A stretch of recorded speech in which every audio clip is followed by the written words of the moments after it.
Live and local with coverage you can count on. This is WNEM TV5 News at 6:30.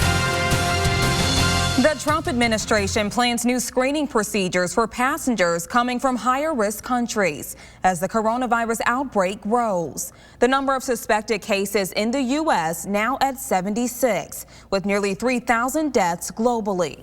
Thanks for joining us tonight. I'm Jamie Sherrod. Danya Bacchus reports as the death toll from the virus nears 3,000 people. There is no need for panic. There's no need to be frightened. Rhode Island joined the growing list of states to report their first suspected case of coronavirus. This was an individual in their 40s who recently returned from a trip to Europe, which included time in Italy, France, and Spain.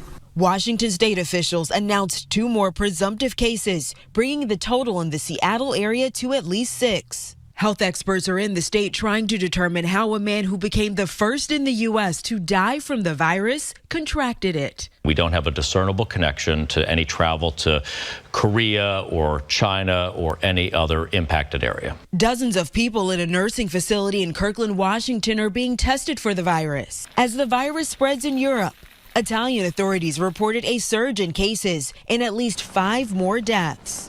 The canals of Venice, usually packed with tourists, were eerily empty. I want to go to see the Mona Lisa. Unfortunately, it's closed. In Paris, the Louvre shut its doors to frustrated visitors Sunday while staffers met to discuss the situation. No staff has communicated anything, so we're just waiting around. The French government has banned public gatherings of more than 5,000 in response to the outbreak. Undeterred, several hundred people ran the Paris half marathon, even though it was postponed. Danya Bacchus, CBS News. The CDC and the World Health Organization recommended a few simple steps to protect yourself from the coronavirus. That includes frequent hand washing, keeping a distance of 3 feet or more from someone who is coughing or sneezing, avoid touching your eyes, nose, or mouth, and cover your mouth or nose when coughing or sneezing. Well, breaking news tonight, the first openly gay presidential candidate has dropped out of the race. Former mayor of South Bend, Indiana, Pete Buttigieg, has decided to quit the Democratic race. The news comes after a loss in the South Carolina primary and a narrow win in the Iowa caucus early last month. Well, a fisherman is dead after falling through the ice on the TAWAS Bay. State troopers say Walker Whitford went through the ice at about 5:40 yesterday evening. A relative of the 61-year-old man went onto the ice to search for him when he and another fisherman found his ice shanty with no one around. Troopers say they followed Walker's all-terrain vehicle tracks leading to deeper water where they discovered a hole in the ice. The investigation revealed that Walker inadvertently drove his all-terrain vehicle from thicker ice onto a recently refrozen portion of ice, which was only approximately 1 inch thick.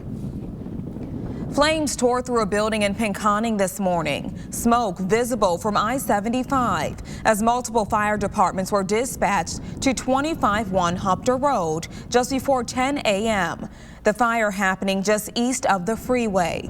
Crews were able to get the blaze under control about an hour after responding. At this time, there are no confirmed injuries. TV5 will update you with more information as it becomes available.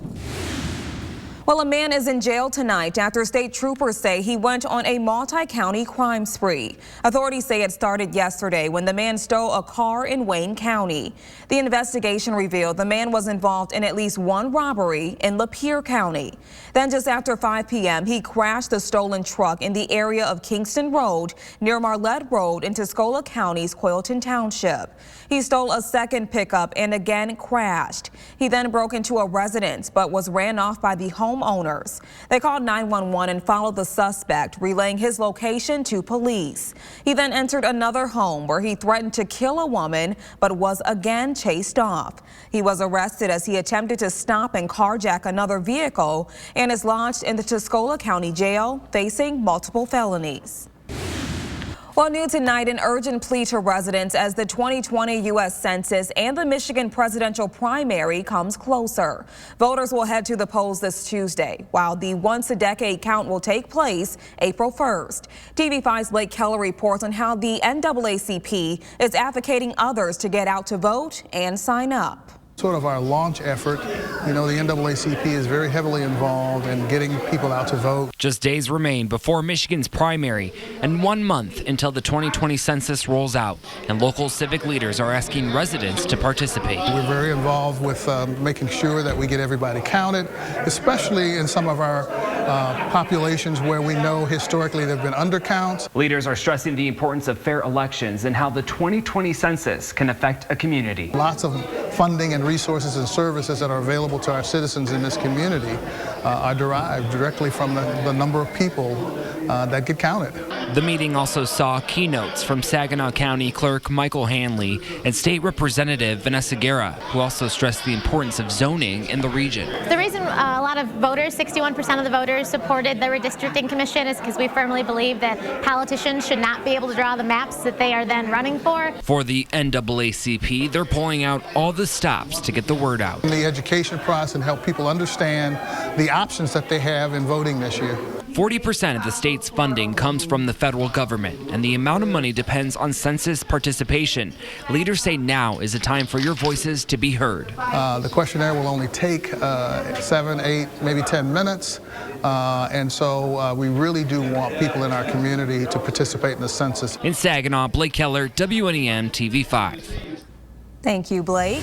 Well, sunny skies throughout the day as the above average temperatures continue tonight. Those temperatures will remain above average for the coming days. Tracking our forecast tonight is meteorologist John Gross. Hi, John. Yeah, hey, Jamie. We had plenty of sunshine today. Temperatures got back into the 40s once again, and we're going to keep with the above average temperatures as we get into next week. Here's a live look at the temperatures out the door this evening if you're about to step out. We have a good mix of the 30s and the 40s out there. We're at 43 in Saginaw, 44 in Alma, 37 in Bad Axe, 36 right now in East Tawas. All is quiet on your first Warn 5 pinpoint Doppler live from MBS.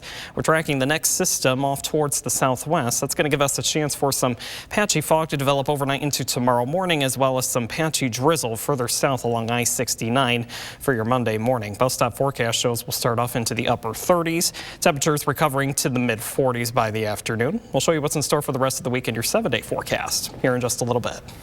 Thank you, John. For more local news, a massive fundraising event kicked off today benefiting 3 Michigan veterans. Every Papa John's Pizza across the state joined the fundraiser to bury the 3 family members side by side at the Great Lakes National Cemetery. Peter Armstead served in the Civil War, Earl in World War I, and Robert in World War II. All 3 saw combat, develop PTSD, and battled the disorder for the rest of their lives. So far, more than $10,000 was raised towards the goal of $15,000 for burial costs. Any money raised beyond the goal will go towards scholarships for veterans programs. You can donate at any Papa John's location or go to their GoFundMe page. It's posted in the weekend hot link section of WNEM.com. Well, disturbing video out of Chicago is now the center of investigation as it shows police officers shooting a man. Still ahead, the man's condition and what led up to the violent confrontation. Plus, an erosion emergency as one of the Great Lakes is washing away a community shoreline. Coming up, how they plan to combat the rising.